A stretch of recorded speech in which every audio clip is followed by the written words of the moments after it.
So as you already know, yesterday we were talking about sustainable development goals in India, right? आपण sustainable development गोल्सबद्दल बोलत होतो आणि आपण असंही बघितलं होतं की how do they work in a way, how we can learn about them. So we have learned about first 17 goals. आपण पहिल्या 17 goals बद्दल शिकलो होतो, right? From goal 1, from no poverty, to the goal 17, partnership to achieve all these goals.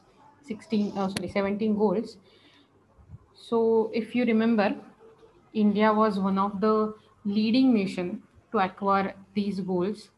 आणि तुम्हाला जर लक्षातच असेल की आपली पॉप्युलेशन बिंग 120 मिलियन, इतकी मोठी पॉप्युलेशन असल्यामुळे जर समजा जगाचा विकास करायचा असेल या SDGsच्या माध्यमातून, तर इंडिया, चायना यासारख्या देशांनी पहिल्यांदा त्याच्याबद्दल काम करणं गरजेचं होतं. बरोबर आहे की नाही? आणि त्या दृष्टीने आपण काम करायला सुरुवात केली आहे आणि आपण त्यासाठी काल काही योजना बघितल्या होत्या. दॅट इज प्रधानमंत्री जनधन योजना.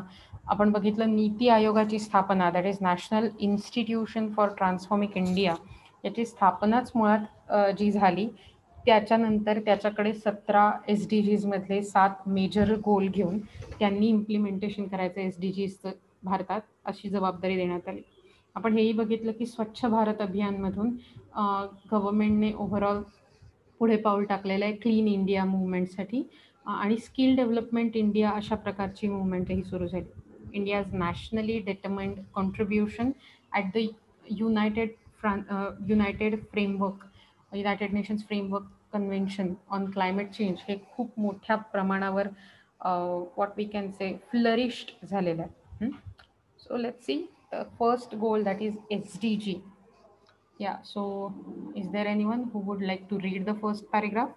Uh, Otherwise, I will tell you.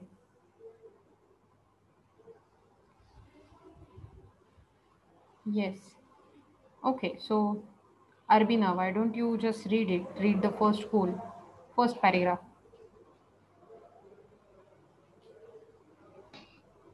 The SDGs rapidly growth in, Instrumental.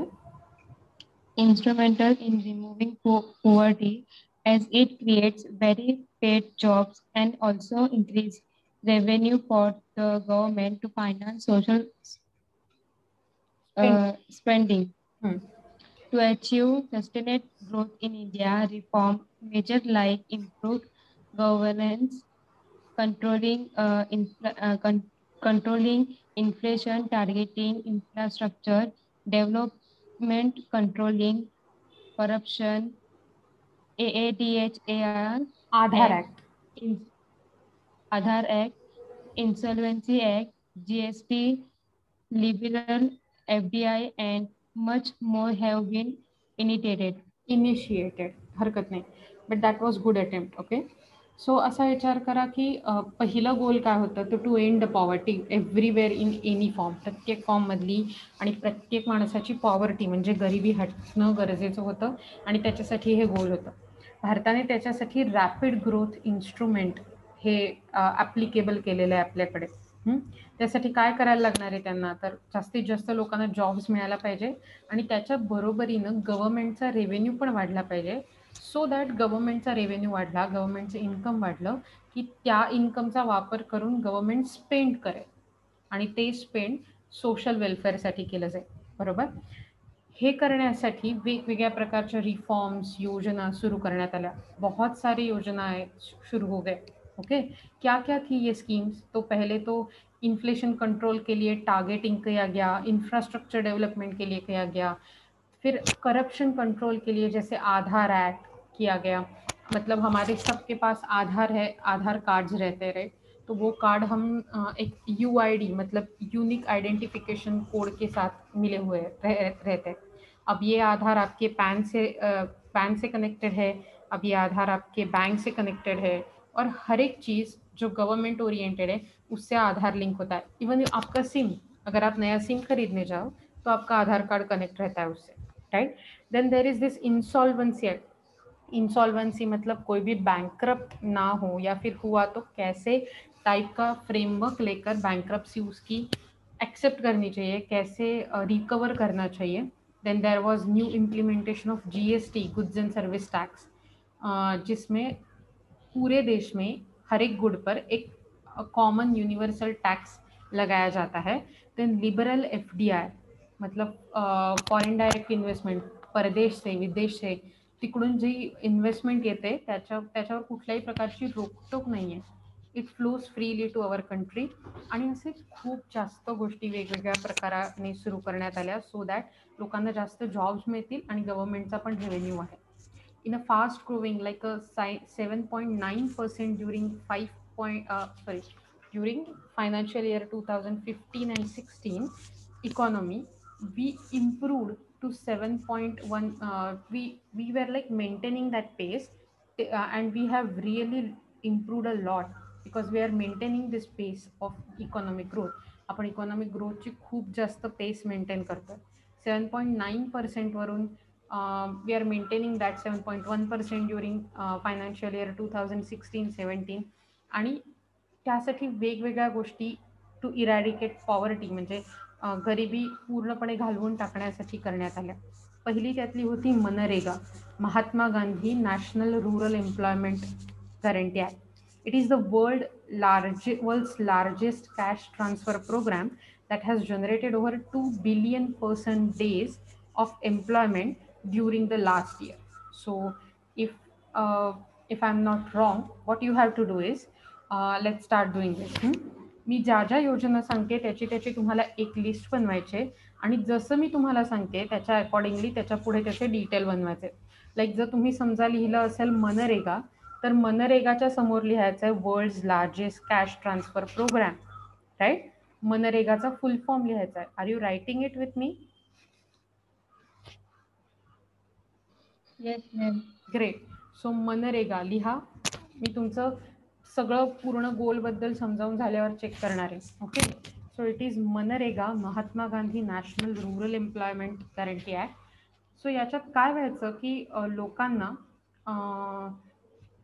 त्यांना जर एम्प्लॉयमेंट देता आली नाही, जॉब देता आला नाही गव्हर्नमेंटला, ज्यांच्याकडे या मनरेगा कार्ड आहेत, एम्प्लॉयमेंट कार्ड, ज्यांनी या योजनेचं सभासदत्व घेतलं आहे तर त्यांना 100 दिवसाचं आयदर वर्षातलं काम मिळायचं किंवा तितका रोजगार मिळायचा जर काम मिळू शकलं नाही. याच्यामुळे किमान त्या दिवसाचा रोजगार किंवा त्या दिवसाच्या वेजेस मिळून पॉवर्टी रिड्यूस व्हायला मदत झाली आहे in the reserve areas, mainly benefiting women and disadvantage section of society. आणि मला सांगायला खरंच खूप भारी वाटतं की लास्ट टाईम मी या लेक्चरमध्ये जेव्हा म्हटलं होतं की मनरेगाचा जर आपण स्टॅटिस्टिक बघितलं तर I see if I can show you MNREGA statistic beneficiaries.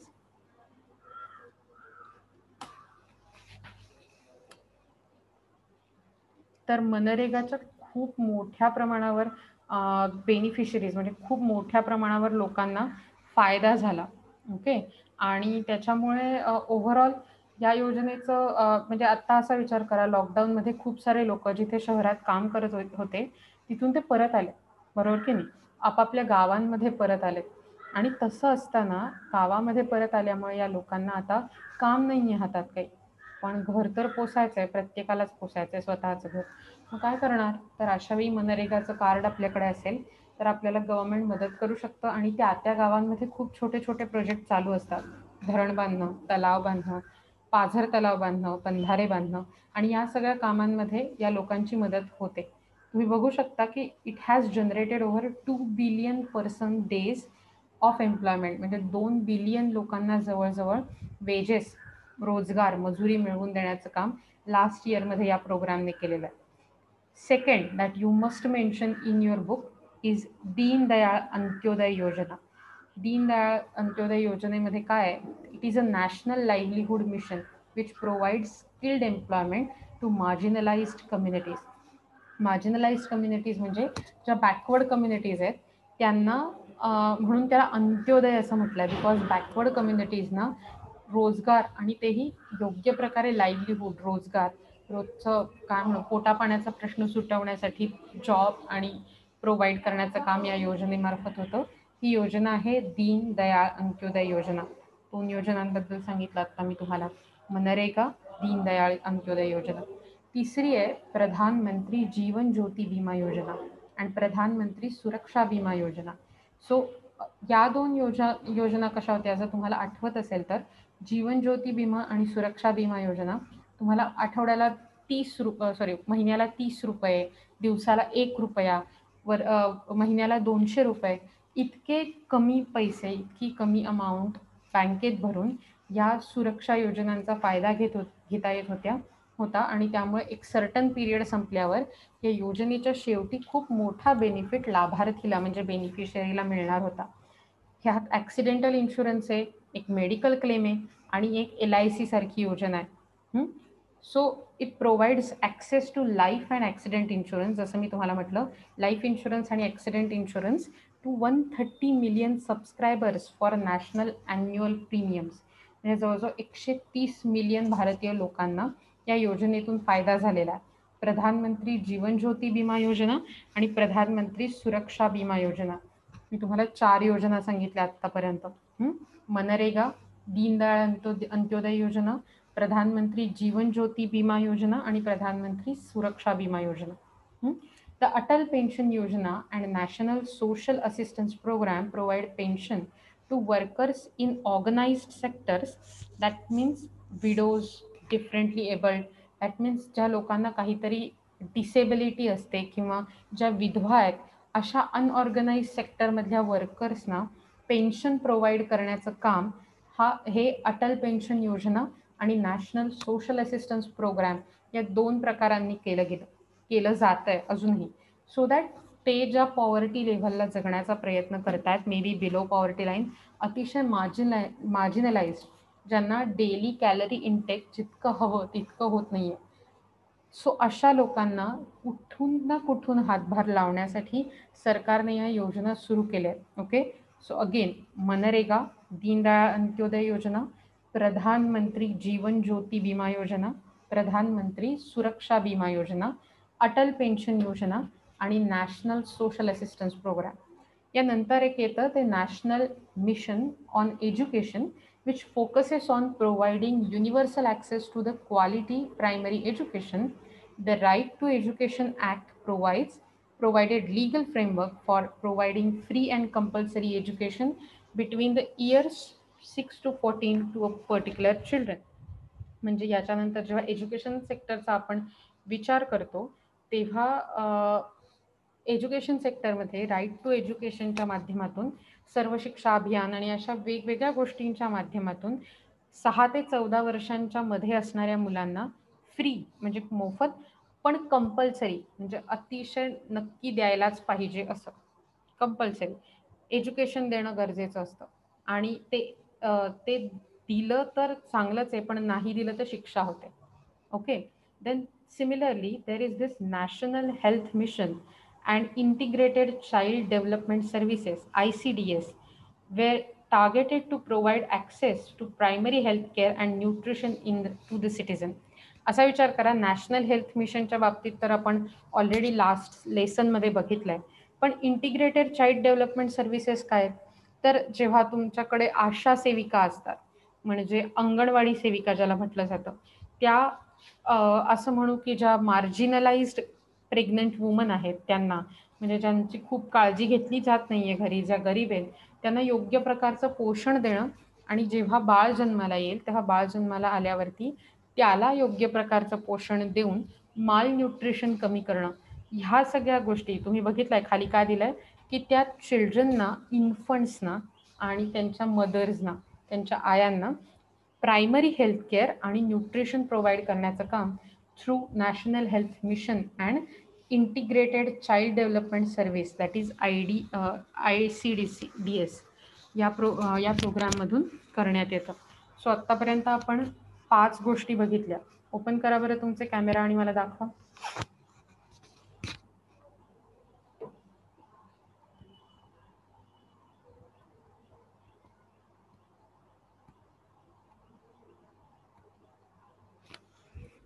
Good Arbina, very good. Good Vedanti, amazing. आज मला दिसतंय बरं का अक्षता तुझं. ओके, बाकी सगळेजण आपण टाइमपास करणार आहोत. एनिवन? तुम्हाला लक्षात येतंय राईट? तुम्ही नुसतं येऊन माझ्या लेक्चरला बसल्याने काही होणार नाही आहे. ज्यावेळी तुमची खरी परीक्षा होईल, मे बी ऑफलाईन परीक्षा ग्रेडने, तेव्हा आपले असे मस्त तोते उडणार आहेत की नाही. तोते उडणं म्हणजे काय माहिती ना? तोते उडणं असा मुहावरा, वाक्प्रचार आहे हिंदीत. म्हणजे सगळ्यांच्या एकदम गळ्याशी येणं मग सगळं. आपल्याला काही लिहिता येणार नाही अशावेळी पेपरात, कारण असं कदाचित आणि होण्याची शक्यता जास्त आहे. असं नव्याने कळलेल्या माहितीप्रमाणे मे बी तुमची परीक्षा ऑफलाईन होऊ शकते. Online classes, offline exam, TY-BCom. Yay! Happy place to live in. Right? Ankita, मला तुझं दिसतंय पण I am not able to see it properly. Okay, it's okay. So hopefully तुम्ही सांगाल, मी पुढे जाते. Let's C.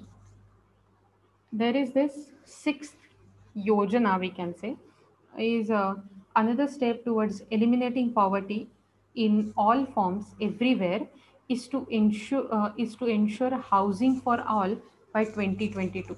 हे अतिशय ज्याला म्हणतात ना महत्त्वाकांक्षी योजना, अशा प्रकारची व्हेरी इन्स्पायरिंग अँड ॲस्पिरंट योजना, की इट इज प्रत्येक माणसाला घर मिळणं, म्हणजे वेगळं नाही, ऑब्व्हियसली प्रत्येक कुटुंबाला घर मिळणं 2022 पर्यंत, कोणीही बेघर राहू नये याची काळजी घेणं. To enable this, the PM housing scheme provides direct financial assistance to poor household. म्हणजे PM हाऊसिंग स्कीम या माध्यमातून प्रत्येक पुअर हाऊसहोल्डला घराचं बांधकाम करण्यासाठी फायनान्शियल असिस्टन्स, म्हणजे पैशाचा असिस्टन्स दिला जातो, मदत दिली जाते. So that is PM housing scheme. प्रत्येक प्रत्येक मार्जिनलाइज्ड किंवा प्रत्येक पॉवर्टी लाईन खाली असलेल्या बॅकवर्ड कम्युनिटीच्या माणसाकडे घर असणं गरजेचं आहे, कुटुंबाकडे. So that is housing for all by 2022. त्यानंतरची पुढची योजना आहे प्रधानमंत्री उज्ज्वला योजना. It was started in 2016. It aims to provide liquefied petroleum gas, that is LPG cylinder, to poor families with initial financial support for achieving a connection. थोडक्यात सांगायचं झालं तर LPG गॅस हा प्रत्येक घरात असावा आणि त्यामुळे चुलीवर जे काम होतं ते काम कमी व्हावं आणि गॅसचा वापर वाढावा, त्याने होणारं पोल्युशन, वृक्षतोड आणि मुख्य म्हणजे जे कटकट असते, त्रास असतो, ते कमी होईल असं एक्सपेक्टेड आहे. आणि ह्याच्यात खूप तुम्ही बघताय की या प्रोव्हिजनमुळे जवळजवळ 20 मिलियन लोकांनी नवीन LPG कनेक्शन्स घेतली टिल द लास्ट इयर, आणि अजूनही खूप सारे लोक घेत आहेत. It has provided access to safe adequate drinking water as well as sanitation to the household. तुमच्या लक्षात येतंय? सो ओव्हरऑल तुम्हाला लक्षात आलं असेल की आपण खूप साऱ्या योजना बघतोय ज्या नव्याने सुरू झाल्यात to eradicate poverty. Okay, so ही होती Pradhan Mantri Ujjwala Yojana. Next one is national rural drinking water programme. More than 77% of rural households have been fully covered with 40 liters of drinking water per capita on daily basis. Per capita म्हणजे पर head. प्रत्येक माणसाला किमान 40 litre दिवसाला पाणी मिळेल, drinking water, पिण्याचं पाणी obviously. याची फॅसिलिटी प्रोव्हाइड केली जाते थ्रू दिस योजना. आणि अशा प्रकारे 77% रुरल हाऊसहोल्ड्स ही कव्हर झाली आहेत आत्तापर्यंत national rural drinking water program. The objective of the clean India movement is to ensure and open defecation free India by 2019. So त्याच्या पुढची जी मूवमेंट आहे क्लीन इंडिया मूवमेंट, ह्यात ओपन डेफिकेशन फ्री म्हणजे उघड्यावर शौचाला गेलं, उघड्याला संडासला बसलं की काय होतं, अत्यंत स्वच्छता होते का? होते का तिथे फार छान मंगलमय असं वातावरण असतं का? तर तसं नसतं. We don't want that, and that's why clean India movement म्हणजे स्वच्छ भारत योजनेअंतर्गत over the last 2 years more than 39 million household toilets have been constructed. आणि घर तिथे संडास अशा प्रकारच्या योजना वगैरे असतात की जिथे या योजनेअंतर्गत 39 मिलियन घरांना टॉयलेट बांधून दिलं गेलं. तुमच्या लक्षात येतं आत्तापर्यंत आपण काय काय बघितलं ते? सांगा बरं मला जरा तुम्ही की कोणत्या कोणत्या योजना आपण पॉवर्टी कमी करण्यासाठी आणि लोकांना हव्या त्या गरजा पुरवण्यासाठी म्हणून केल्यात असं म्हटलं. पहिली योजना कोणती होती?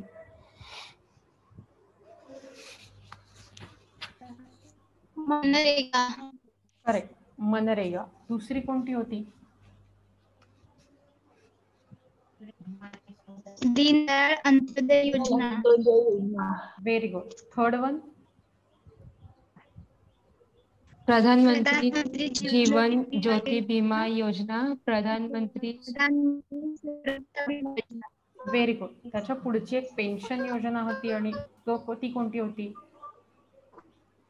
अटल पेन्शन अटल योजना. National social program. Very good. Then the fifth one, एज्युकेशनसाठी कोणत्या ऍक्टचा वापर केला गेला?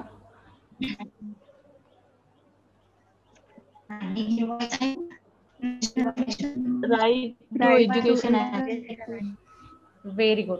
आणि कोणत्या एज ग्रुपमध्ये फ्री आणि कंपल्सरी एज्युकेशन देणं गरजेचं असतं? 6 to 14. Very good. 6-14 years. 6 to 14.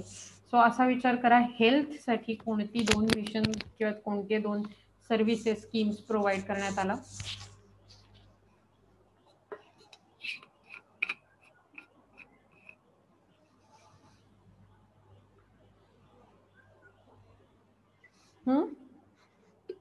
National health mission आणि integrated child development services. Okay. त्याच्यानंतर हाऊसिंगसाठी कोणती स्कीम होती? PM housing. Very good, PM housing scheme. Housing. त्याच्यानंतर गॅस सिलेंडर कनेक्शन सगळ्यांना प्रोव्हाइड करण्यासाठी म्हणून कोणती योजना होती? प्रधानमंत्री उज्ज्वला उज्ज्वला. करेक्ट, प्रधानमंत्री उज्ज्वला योजना. कधी स्टार्ट झाली ती? 2016. Very good. त्याच्यानंतर ड्रिंकिंग वॉटर फॅसिलिटी प्रोव्हाइड करण्यासाठी कोणती योजना होती? National rural drinking water program. Correct. आणि त्याच्यानंतर ओपन डेफिकेशन फ्री म्हणजे होण्यासाठी, म्हणजे ओपन डेफिकेशन फ्री इंडिया होण्यासाठी क्लीन इंडिया मुवमेंट अंडर किती मिलियन हाऊसहोल्ड्समध्ये टॉयलेट कन्स्ट्रक्ट करण्यात आली? 39. Very good. सो होपफुली तुमचं लक्ष होतं आणि that's a good sign, right? Let's see the second goal. तुम्ही पहिलं गोल लिहून घेतलं असेल होपफुली. पहिलं गोल तुम्ही कालच लिहून घेतलं होतं. That is to end poverty everywhere in any form, right? आता आपण बघणार आहोत दुसरं goal, SDG second, that is end hunger, achieve food security, improved nutrition and promote sustainable agriculture. तुम्ही हे होपफुली लिहून घेत असाल. So the programs under national food security act. So national food security act जो आहे त्याच्या अंडर जे programme आहेत त्यात जवळजवळ 800 million people in India were covered. म्हणजे 800 मिलियनपेक्षा जास्त जवळजवळ लोकांना या प्रोग्रामच्या अंडर कव्हर करण्यात आलं, सो दॅट त्यांना अन्न सुरक्षा म्हणजे प्रत्येकाला 2 वेळचं योग्य प्रमाणात कॅलरी इनटेक होईल अशा प्रकारचं अन्न देण्यात आलं. The public distribution system PDS ही भारतातली वन ऑफ द लार्जेस्ट, म्हणजे असं विचार करू जगातली भारताने राबवलेली one of the largest food security measure आहे आणि it is initiated in India. That's a very amazing. तुम्हाला माहिती आहे पब्लिक डिस्ट्रीब्युशन सिस्टीमला आपल्याकडे काय म्हणतात नॉर्मल लाईफमध्ये पुस्तकापेक्षा बाहेर?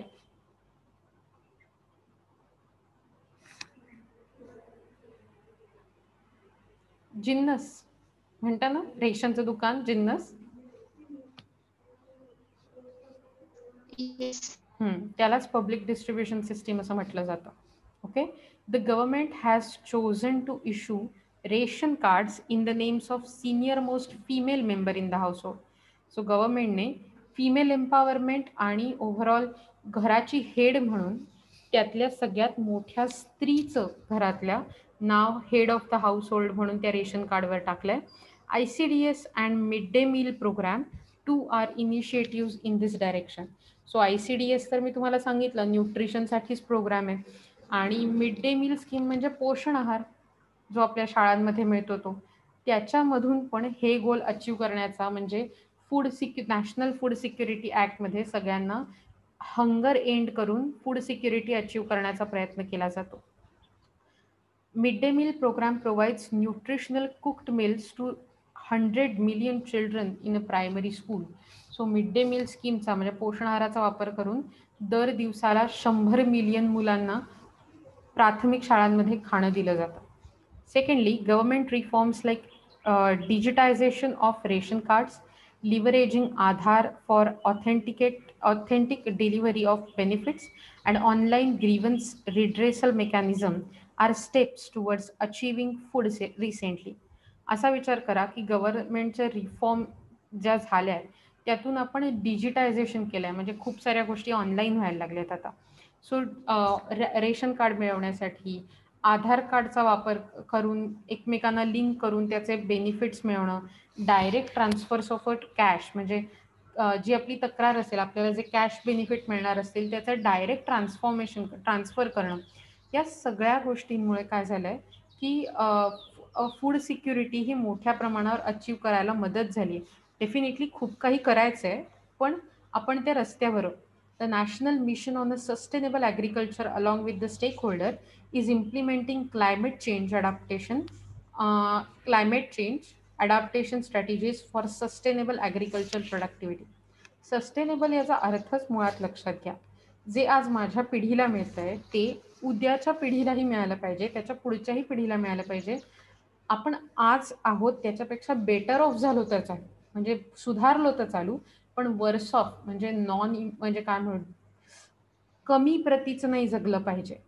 तुम्हाला असा विचार करा, सगळी खंडर झालेली जमीन अशी तुमच्या मुलांना नातवंडांना मिळाली तर काही उपयोग आहे का?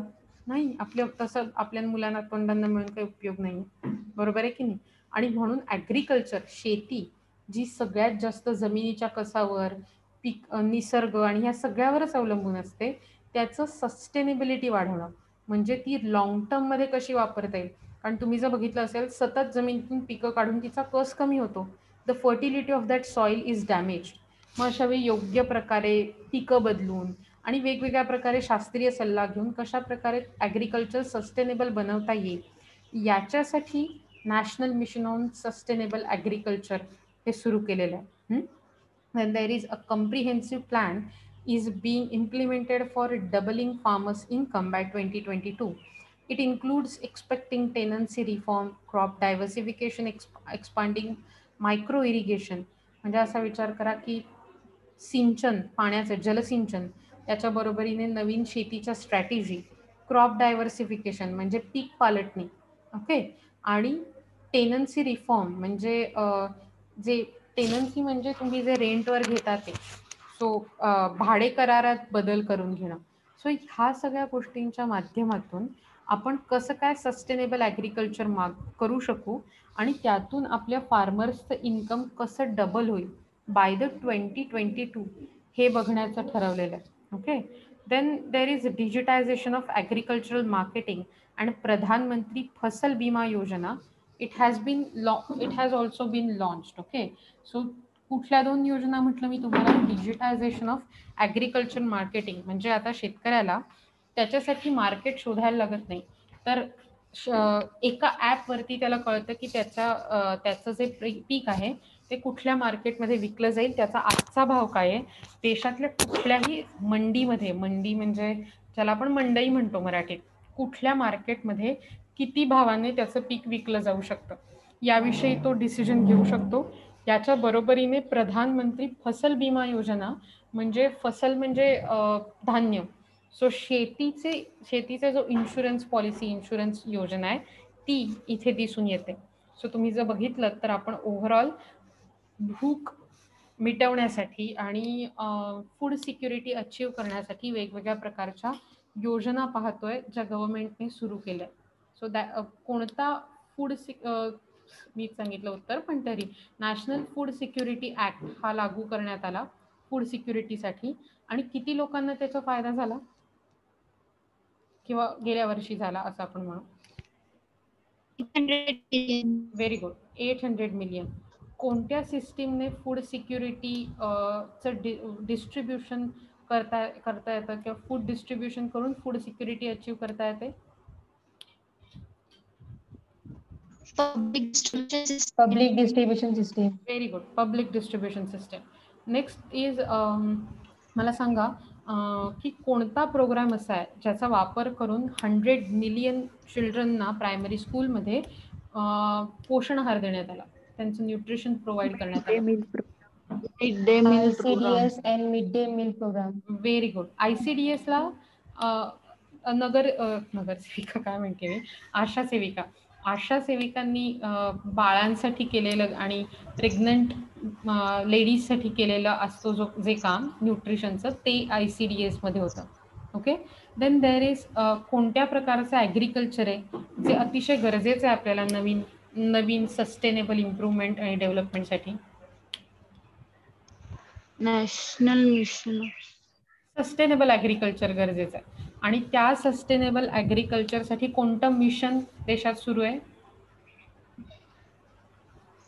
National Mission on Sustainable Mission on Sustainable Agriculture. Very good. आणि कोणत्या सालापर्यंत आपल्याला किसानांचं म्हणजे शेतकऱ्यांचं इन्कम डबल करायचं आहे? 2022. करेक्ट. 2022. 2022. आणि अशी कोणती योजना आहे ज्याच्यामुळे क्रॉप इन्शुरन्स म्हणजे शेतीसाठी इन्शुरन्स देणं शक्य झालंय? प्रधानमंत्री फसल बीमा योजना. प्रधानमंत्री फसल बीमा योजना. झकास. अमेझिंग. सो तुम्हाला हे दोन्ही गोल नीट लक्षात आले असतील असं मी एक्सपेक्ट करते. Okay. Next one is Yes, ma'am. Next one is SDG 3, Goal 3, ensuring health for all and promote well-being for all. The National Health Policy 2017 has provided targets for universal primary health care, reducing infant and child mortality rate, prevent premature death due to non-communicable diseases. So 2017च्या national health पॉलिसीप्रमाणे आपलं target असं आहे की आपण primary health care सगळ्यांपर्यंत पोचवायचे, universal primary health care, so that infant आणि चाइल्ड मॉर्टॅलिटी रेट, इन्फंट म्हणजे बाळ जन्मल्या जर त्याची डेथ झाली तर त्याला इन्फंट मॉर्टॅलिटी रेट म्हणतात. ह्याच्यानंतर असं म्हणतात चाइल्ड मॉर्टॅलिटी रेट, म्हणजे सर्टनली 5 ते 6 वर्षापर्यंतचं बाळ किंवा मुलगी हे जर समजा दगावले, त्यांची डेथ झाली तर त्याला चाइल्ड मॉर्टॅलिटी रेट असं म्हटलं जातं. प्रिव्हेंट प्रीमॅच्युअर डेथ म्हणजे ह्या वयात कुठल्याही प्रकारे कुठल्याही माणसाला चुकीच्या वयात डेथ झालेली चालत नाही. म्हणजे आपण असं म्हणतो एखादी खूप वृद्ध व्यक्ती साधारण अशी 99 वर्षाची आहे किंवा 98 वर्षाची, जर समजा त्यांची काही कारणामुळे डेथ झाली तर आपण असं म्हणतो का की अरे की हे तसं त्यांचं बरेच वय होतं असं आपण नेहमी म्हणतो ना? हो ना, म्हणतो ना. Yes, ma'am. पण अगदी दुर्दैवानं समजा एखादा व्यक्ती 37 वर्षाची आहे, 37 इयर्स, ओके, आणि त्यांची डेथ झाली तर आपण म्हणतो अवेळी गेला माणूस किंवा अवेळी गेली ती व्यक्ती, बरोबर ना? चुकीची डेथ. सो प्रीमॅच्युअर डेथ कुठच्याही कम्युनिकेबल डिसीजमुळे नाही झाली पाहिजे, यासाठी नॅशनल हेल्थ पॉलिसी 2017 टार्गेट ठेवते. A composite index as developed and award for ensuring hygiene environment is announced. म्हणजे त्याच्यासाठी हे कसं आपण मेजर केलं पाहिजे, कशा प्रकारे आपली हेल्थ केअर मेजर केली पाहिजे, यासाठी एक कंपोजिट इंडेक्स डेव्हलप करण्यात आला. तो काय मेजर करणार आहे? तुमची हेल्थ केअर डेव्हलपमेंट आणि एन्शुअरिंग हायजीन एन्व्हायरमेंट म्हणजे मेंटेन केलेलं हायजीन हे तो डेव्हलप करणार आहे आणि मेजर करणार आहे. Okay. The government is aiming to provide vaccination against diphtheria, whooping cough, TB that is tuberculosis, polio, measles and hepatitis to all the partially and unimmunized children by 2020. आपल्याकडे चिल्ड्रनच्या वॅक्सिनेशनचं प्रमाण bye 2012 अतिशय कमी होतं. फारच कमी प्रमाणावर त्यांना वॅक्सिन्स दिले जायची. फक्त असं म्हणू काही अननोन पीपलच त्यांना ते द्यायचे असं आपण म्हणू, लिटरेट पीपल. पण आज अशी परिस्थिती आहे की आपलं वॅक्सिनेशन, तुम्ही जर मध्यंतरी ऐकलं असेल, मन की बात होतं मला वाटतं PM चं, आणि त्यांनी असं सांगितलं होतं की आज ते वॅक्सिनेशन जवळजवळ 64% येऊन पोचलं आहे. Still way long to go. Okay, but तरी हे कोणते कोणते diseases? Diphtheria, whooping cough, tuberculosis म्हणजे क्षय. मला या सगळ्यांची मराठी नावं तुम्हाला सांगता येतीलच नाही. तुम्हाला माहीत असेल तर सांगा मला. पोलिओ सगळ्यांना माहितीच असेल. मीझल्स म्हणजे गोवर बहुतेक. चिकन पॉक्स म्हणजे कांजिण्या असतात, तर मीझल्स म्हणजे गोवरच आहे. हिपॅटिटिस म्हणजे कावीळ. आणि वूपिंग कफ म्हणजे कदाचित डांग्या खोकला असेल असं मला वाटतं. सो ह्या सगळ्या आजारांपासून मुक्तता मिळवण्यासाठी. देन तिसरं आहे to achieve universal health coverage, म्हणजे सगळ्यांना युनिव्हर्सली हेल्थ केअर मिळावी. याच्यासाठी government of India has announced health insurance cover to extent of ₹1,00,000 Indian rupees for families below the poverty line.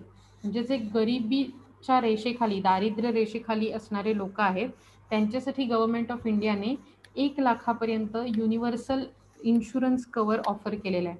The national health mission has expanded its coverage and programs. आपण बघितलं होते जेव्हा role of health in social infrastructure बघितलं last लेसनमध्ये, तेव्हा आपण हे बघितलं होतं की हेल्थ केअर सेक्टर कसं एक्सपांड होत आहे ते, बरोबर. सो आता हेल्थ केअर सेक्टरचा विचार करता मला सांगा, पहिली कोणती पॉलिसी अशी आहे की जिच्यामुळे आपण एक्सपांड करतोय, जिच्यामुळे असा विचार करा की जिच्यामुळे आपण आत्ता जे काही हेल्थ केअरचं काम चालू आहे ते सुरू आहे. कोणती पॉलिसी आहे ही? National Health Policy. National health policy. Very good. So कोणत्या कोणत्या डिसिजेस अगेन्स्ट लोकांना वॅक्सिनेटेड करायचं आहे, इम्युनाइज्ड करायचं आहे?